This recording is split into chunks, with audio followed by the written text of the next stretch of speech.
Hello student, welcome to chemistry with Aryan Tiwari. तो इस video में बात करेंगे क्लास 11th के पहले चैप्टर के बारे में, यानी हम कह सकते हैं रसायन विज्ञान की कुछ मूलभूत अवधारणाएं, यानी some basic concept in of chemistry की बात करेंगे। तो यहाँ पे हम बात करते हैं पहले रसायन विज्ञान क्या होता है। ठीक है, तो रसायन विज्ञान का हम पहले डिफिनीशन लिखते हैं। तो लिखेंगे विज्ञान की वह शाखा जिसके अंतर्गत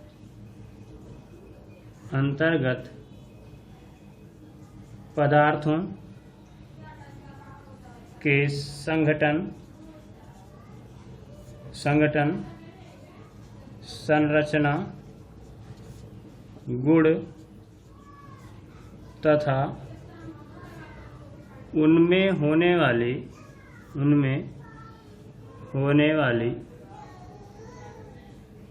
रासायनिक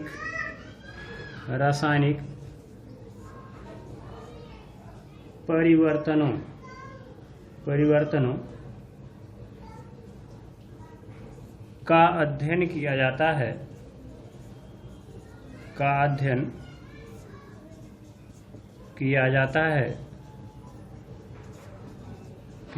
है। रसायन विज्ञान कहलाता है। रसायन विज्ञान कहलाता है। ठीक है, यानी हम ये कह सकते हैं कि रसायन विज्ञान कह सकते हैं विज्ञान की वह शाखा जिसके अंतर्गत पदार्थों के संगठन। अब संगठन मतलब होता है, इंग्लिश में अगर देखें तो संगठन मतलब होता है आपका कंपोजिशन। ठीक है, यानी ये किससे मिलकर के बना हुआ है। ठीक है, तो इसके बारे में बात करते हैं। जैसे मान लीजिए हमारे पास जल है, तो जल क्या है आपका, 2 हाइड्रोजन और 1 ऑक्सीजन से मिलकर के क्या है, बना हुआ है। ठीक है, तो हमें कहेंगे ये इसका क्या हो गया, संगठन हो गया। अब बात करते हैं इसकी संरचना की। तो संरचना मान लीजिए वाटर की बात करें तो संरचना इसकी कैसी होती है, कोणीय होती है। ठीक है, कैसी होती है आपकी, कोणीय होती है। कैसे कोणीय होता है, क्या होता है, इसी के बारे में हम आगे अध्ययन करेंगे, इसीलिए तो हम केमिस्ट्री पढ़ रहे हैं। तो हम कहेंगे कि कह सकते हैं कि यह इसकी कोणीय क्या होगी, संरचना होगी। तो हम कह सकते हैं कि पदार्थों की संगठन हो गया, संरचना हो गया। अब संरचना जब हमें पता चल जाता है तो हम इसके गुण को डिफाइन कर सकते हैं कि यह गुण इसका कैसा है, यानी यह पोलर है, नॉन पोलर है, यानी ध्रुवीय है या ध्रुवीय है, या किसको कौन, यानी कह सकते हैं वाटर किसको, यानी पानी जो है वो किस को घोल पाएगा। ये सब जो है हम किस में बात करेंगे, गुण में बात करेंगे। ठीक है, अब ये गुण हो गया। अब मान लीजिए आप क्या कर रहे हैं कि और कह रहा है उनमें होने वाली रासायनिक परिवर्तनों का अध्ययन किया जाता है। तो रासायनिक परिवर्तन का मतलब क्या हो गया कि जैसे मान लीजिए आपने हाइड्रोजन लिया और ऑक्सीजन लिया, आपने क्रिया कराया तो क्या बन गया, H2O बन गया। क्या बन गया आपका, H2O बन गया। ठीक है, तो हम ये कहेंगे कि इसमें रासायनिक अपक्रिया हो, यानी हाइड्रोजन क्या था, ये हाइड्रोजन एक गैस था और ये ऑक्सीजन भी एक गैस था, ये क्या हो गया आपका, लिक्विड बन गया, यानी आपका जल बन गया। तो हम ये कह सकते हैं कि इसमें जो रासायनिक अपक्रियाएं क्यों होती हैं, कैसी होती हैं, ठीक है, इसमें परिवर्तन कैसे होता है, इन सब का अध्ययन हम कहाँ करते हैं, रसायन विज्ञान में करते हैं। ठीक है, यानी हम कह सकते हैं रसायन विज्ञान की वह शाखा जिसके अंतर्गत पदार्थों के संगठन, संरचना, गुण आदि का अध्ययन करते हैं, ऐसा भी कर सकते हैं, तथा उनमें होने वाली रासायनिक परिवर्तनों का अध्ययन किया जाता है, रसायन विज्ञान कहलाता है। अब बात करते हैं कि रसायन विज्ञान कितने प्रकार के हो सकते हैं।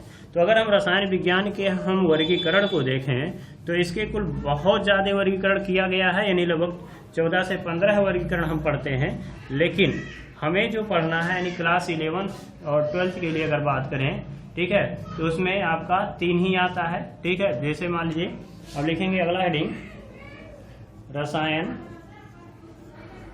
विज्ञान का वर्गीकरण। रसायन विज्ञान का वर्गीकरण, ठीक है, क्लासिफिकेशन ऑफ, ठीक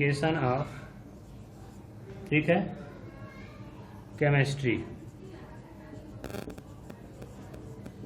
यानी रसायन विज्ञान का वर्गीकरण, क्लासिफिकेशन ऑफ केमिस्ट्री की अगर बात करें, ठीक है, तो इसका वर्गीकरण हम कैसे समझेंगे। पहला जो है मान लीजिए आपका भौतिक रसायन,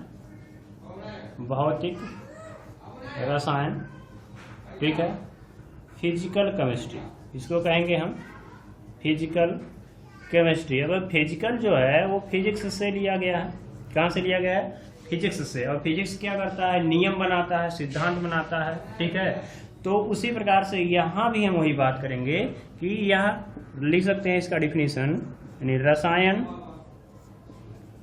विज्ञान की वह शाखा जिसके अंतर्गत पदार्थों से संबंधित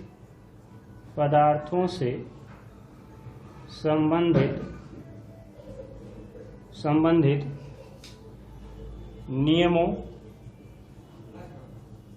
सिद्धांतों, ठीक है, नियमों, सिद्धांतों तथा अवधारणाओं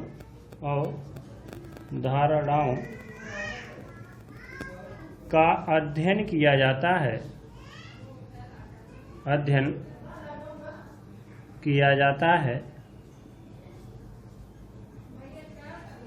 भौतिक रसायन कहलाता है।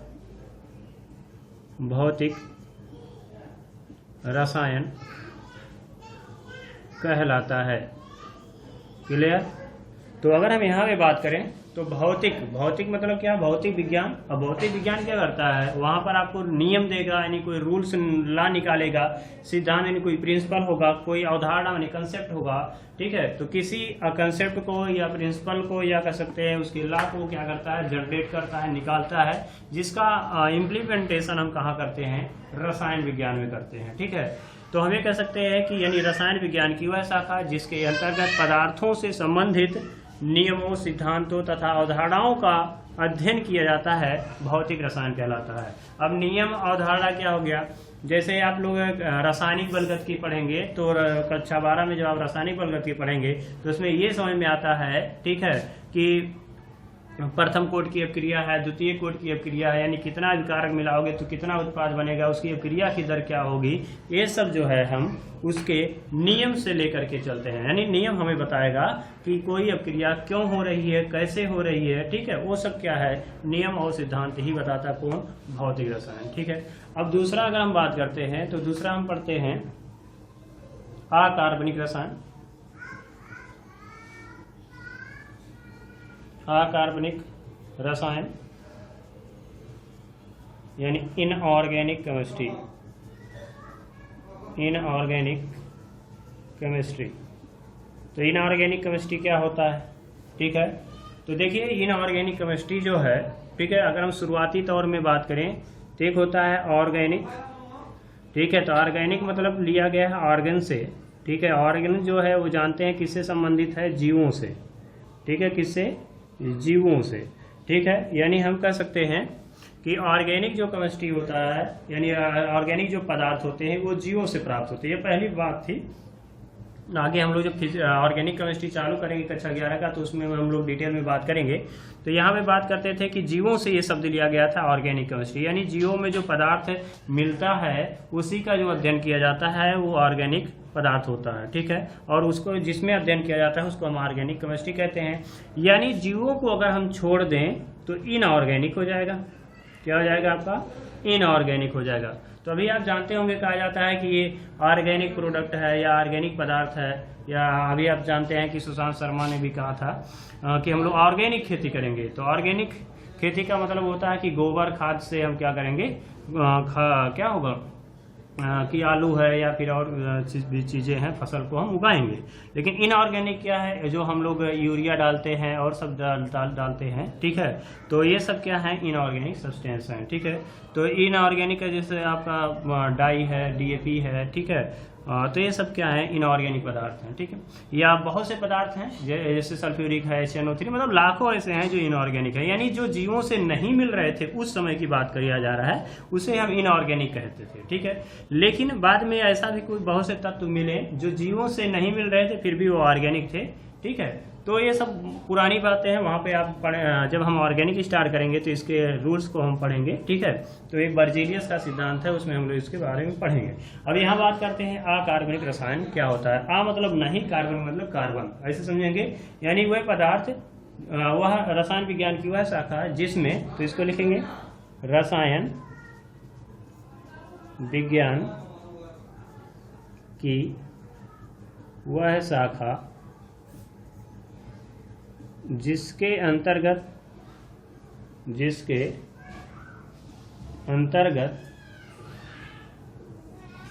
पदार्थों, जिसके अंतर्गत कार्बन को छोड़कर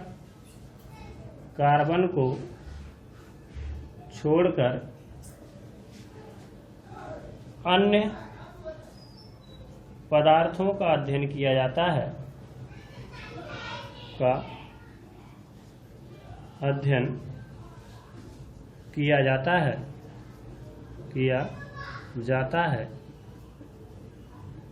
अकार्बनिक रसायन कहलाता है।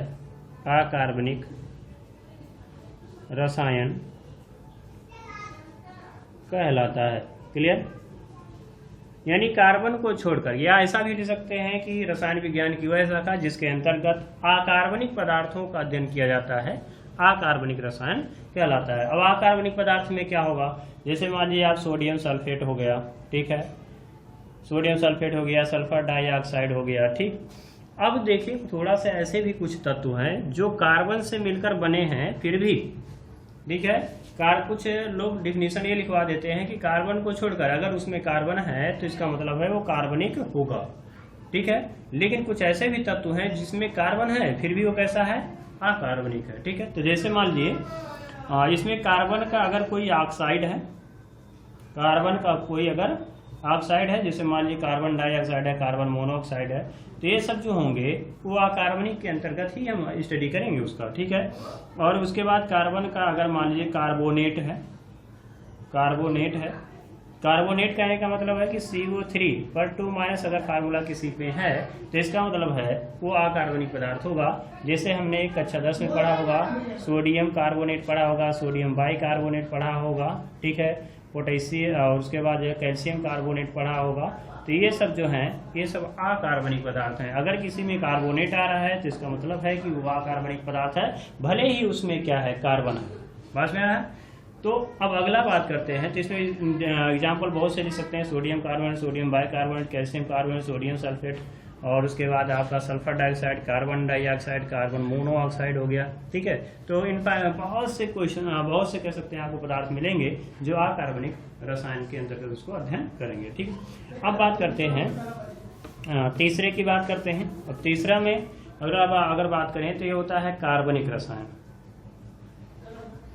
कार्बनिक रसायन, तो कार्बनिक अभी हमने जो शब्द कहा वो किससे लिया गया है, ऑर्गन से, ठीक है। और ऑर्गन किससे संबंधित है, ठीक है, वो जीवों से संबंधित। तो पहले जो है जीवों के से पाए जाने वाले पदार्थों का अध्ययन इसमें करते थे, इसलिए इसका नाम ऑर्गेनिक केमिस्ट्री पढ़ा या कार्बनिक रसायन पढ़ा। अब एक बार लिख दिया गया तो फिर उसे कौन मिटाए, इसलिए वो अभी तक वैसे चल रहा है। हालांकि बहुत से ऐसे पदार्थ मैंने कहा कि मिलते हैं जो क्या होते हैं, जीवों में नहीं मिलते हैं, फिर भी वो कैसे होते हैं, वो कार्बनिक होते हैं, ठीक।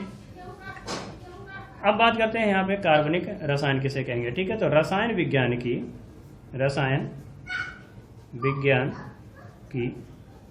वह शाखा जिसके अंतर्गत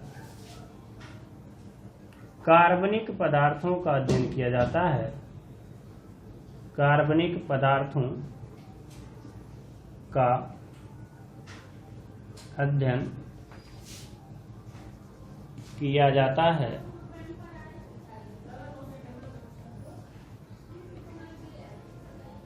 कार्बनिक रसायन कहलाता है।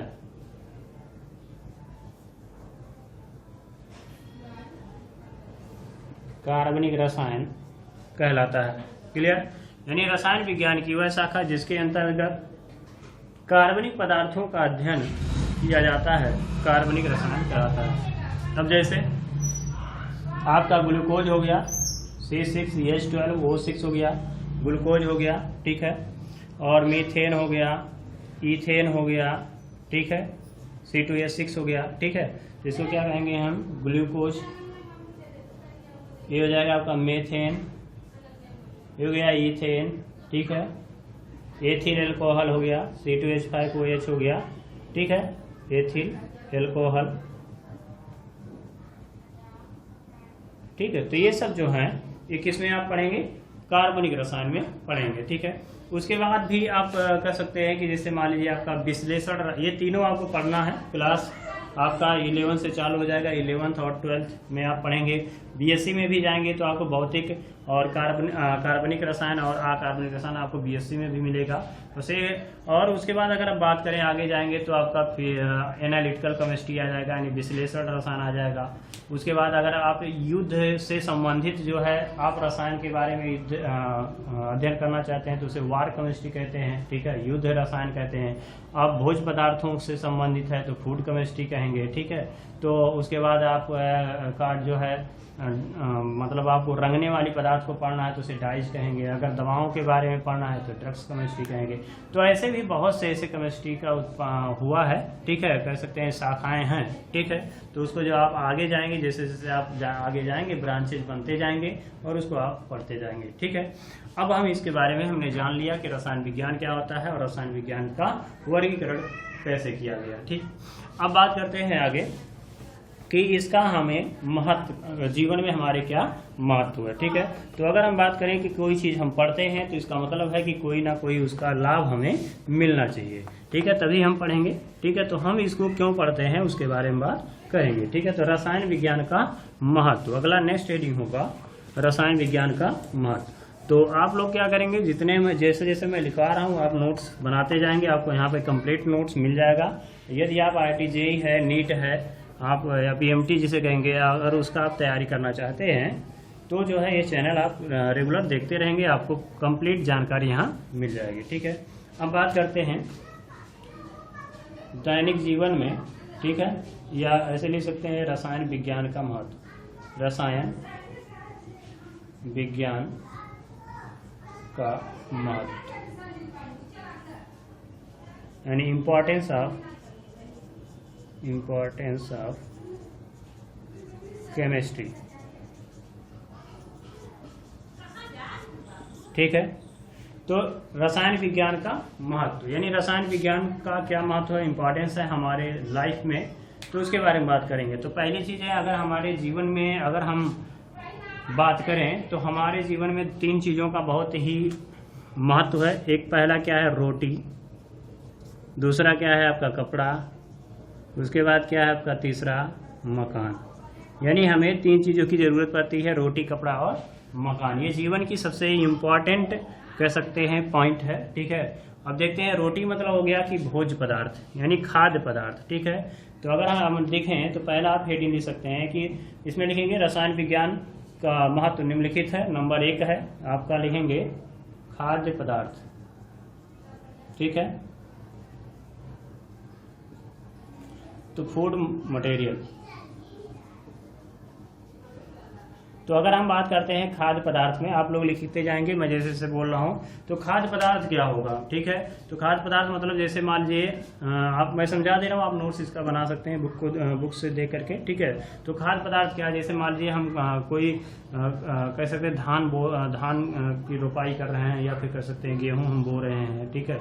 तो और कोई भी चीज़ें हम, कोई खाद्य पदार्थ क्या है उसके बीज को बो रहे हैं, तो उसमें हम क्या करते हैं, फर्टिलाइजर डालते हैं, यानी खाद डालते हैं। तो खाद क्या है आपका, रसायन है, ठीक है। तो खाद क्या करता है, उसकी उर्वरा शक्ति को बढ़ा देता है, ठीक है, यानी मिट्टी की उर्वरा शक्ति को बढ़ा देता है, जिससे फसलों का उत्पादन जो है वो बढ़ जाता है। यानी हम कह सकते हैं कि पहले आप जानते हैं कि पहले जो है धान या चावल, जो धान होता है या फिर गेहूं होता था, उसकी मात्रा कम होती थी। लेकिन अब जैसे जैसे क्या हुआ, फर्टिलाइजर यानी कैसे खाद आया, तब से क्या है आपका उर्वरक जब से आए हैं, तो उर्वरक से क्या हो रहा है, कह सकते हैं कि उत्पादन जो है, फसलों का उत्पादन क्या हो गया, बहुत ज़्यादा बढ़ गया। और भी चीज़ें हम कह सकते हैं कि तो हम कह सकते हैं कि यहाँ पर खाद्य पदार्थों के अंतर्गत आ गया। और बात करें कि हमारे पास जो है इंसेक्टिसाइड आ गए क्या, और पेस्टिसाइड आ गए। इंसेक्टिसाइड मतलब क्या हो गया कि आपका कीटाणुनाशक, ठीक है। तो इंसेक्टिसाइड जो है तो इंसेक्टिसाइड जो है वो क्या करेगा, इंसेक्टिसाइड यानी कीटनाशक कीटाणु को मारेगा। तो पहले क्या होता था कि बहुत से ऐसे फसल में कीट लग जाते थे, कीट लगने के बाद इंसेक्ट लग जाते, जिससे क्या होता था वो फसल पूरे के पूरे खराब हो जाते थे, जिससे उनका उत्पादन नहीं हो पा रहा था। इसलिए क्या किया गया है, कीटनाशक दवाओं का निर्माण किया गया है, और वो निर्माण किसके अंतर्गत आता है, केमिस्ट्री के अंतर्गत आता है। ठीक है, तो जैसे मान लीजिए पहले जो था आपका DDT चलता था, ठीक है, उसके बाद गैमेक्सिन आप जानते थे, ठीक है, गैमेक्सिन, ठीक है, तो गैमेक्सिन था, और उसके बाद जो है बहुत से ऐसे पदार्थ आए, ठीक है, तो DDT हो गया, गैमेक्सिन हो गया, जिसका उपयोग हम क्या करते थे, कीटनाशक के रूप में हम कर सकते हैं। ठीक है, उसके बाद इंसेक्टिसाइड हो गया, उसके बाद पेस्टिसाइड हो गया, या जिसे हम हर्बिसाइड कहेंगे इसे, ये हर्बिसाइड। तो हर्बिसाइड मतलब क्या होता है कि हर मतलब होता है आपका खरपतवार, यानी खरपतवार नाशक। ठीक है, तो खरपतवार नाशक यानी जानते हैं कि अगर हमारे खेतों में घास आ जाता है, घास लग जाता है, तो उसके लिए हम क्या कर सकते हैं, इंसेक्टिसाइड का यूज करते हैं, जिससे क्या होता है कि घास खत्म हो जाता है और फसल हमारी अच्छी हो जाती है। ठीक है, तो हम इंसेक्टिसाइड हो गया, हर्बिसाइड हो गया, उसके बाद हमने फर्टिलाइजर की बात किया, फर्टिलाइजर। तो फर्टिलाइजर में हमने देखा कि फर्टिलाइजर मतलब क्या हो गया, उर्वरक। तो उर्वरक से हम क्या कर सकते हैं, उर्वरक से हम क्या कर सकते हैं कि फसलों के उत्पादन में वृद्धि कर सकते हैं। तो ये हो गया आपका खाद्य पदार्थ। ठीक है, तो हम कह सकते हैं कि रसायन विज्ञान क्या करता है, रसायन विज्ञान जो है कीटनाशक, खरपतवार और उर्वरक का निर्माण किया है, जिससे हम क्या करते हैं, खाद्य पदार्थों का उत्पादन बढ़ा सकते हैं। ठीक है, अब दूसरा अगर बात करते हैं तो जैसे मान लीजिए कपड़ा। ठीक है, अब कपड़ा की बात करें, ठीक है, यानी हम कह सकते हैं दूसरा आपका कपड़ा है, यानी वस्त्र है। ठीक है, तो अगर हम वस्त्र की बात करते हैं तो वस्त्र मतलब जैसे मान लीजिए हम जो कपड़ा पहनते हैं कुछ क्या होते हैं, ज़्यादातर सिंथेटिक होते हैं। तो ये या तो आपका पॉलिस्टर का होगा, पॉलीस्टीरीन का होगा, डेक्रान का होगा। जब आप कच्छवाड़ा में जाएंगे तो वहाँ पर जो है आप पढ़ेंगे बहुलक। क्या पढ़ेंगे आप, बहुलक। ठीक है, तो जब आप बहुलक पढ़ेंगे तो बहुलक में आपको ये सब मिलेंगे, पॉलिस्टर मिलेगा, ठीक है, पॉलीएस्टर मिलेगा, तो पॉलिस्टर हो गया, उसके बाद डेक्रान हो गया।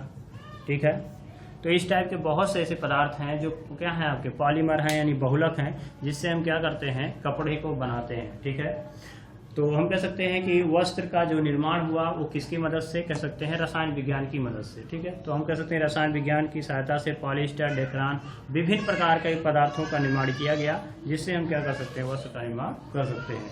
ठीक है, उसके बाद आपका मकान है। ठीक है, तो अगर हम मकान की बात करते हैं, यानी घर की बात करते हैं, तो आप जानते हैं कि इस समय जो है ईंट है, छड़ है, सीमेंट है। ठीक है, और बहुत से अभी तो आ गए हैं कि जो है सीमेंट में कुछ डालिए, POP आ गया है। ठीक है, तो ऐसे बहुत से पदार्थ आ गए हैं जिससे हम क्या कर सकते हैं, घरों की जो उम्र है, यानी घरों का जो कह सकते हैं कि घरों को हम अच्छी तरीके से बना सकते हैं, उसकी उम्र बढ़ सकती है। ठीक है, तो हम कह सकते हैं कि मकान बनाने के लिए भी क्या होता है, किसकी जरूरत पड़ती है, रसायन विज्ञान की जरूरत पड़ती है। ठीक है, उसके बाद भी और है, जैसे युद्ध करना है तो युद्ध करने के लिए हमें बम बनाने होंगे। ठीक है, अपनी रक्षा करने के लिए हमें गन बनाना होगा, बंदूक बनाना होगा।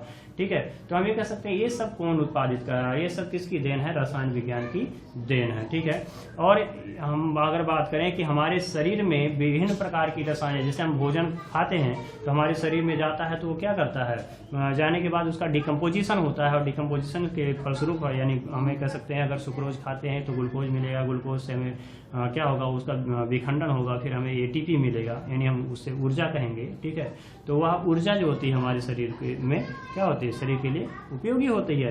तो हम ये कह सकते हैं कि हमारे शरीर में बहुत से प्रकार की रासायनिक क्रियाएं होती हैं जिसके फलस्वरूप हम काम करते हैं।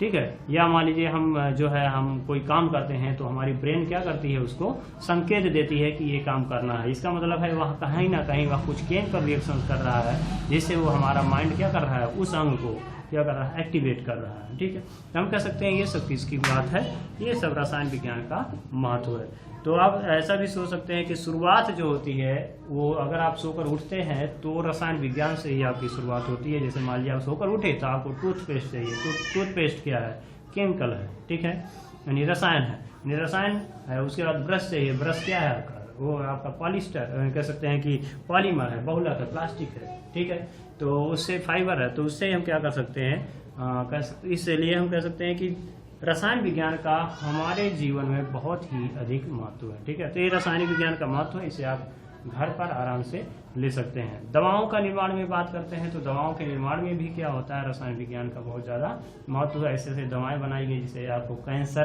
का उपचार हो जाता है। ठीक है, जैसे मान लीजिए सिस्प्लेटिन एक आता है, सिस्प्लेटिन होता है, ये आप कक्षा 12 में जब जाएंगे तो सिस्प्लेटिन आपको पढ़ने को मिलेगा। इसका स्ट्रक्चर इस टाइप से होता है, NH3 होता है, NH3 होता है। ठीक है, उसके बाद Cl होता है, उसके बाद क्या है Cl। तो सिस्प्लेटिन होता है जो आपके DNA से जुड़ेगा, और DNA से जुड़ने के बाद ये आपके ट्यूमर कैंसर को क्या करता है, ठीक कर देता है।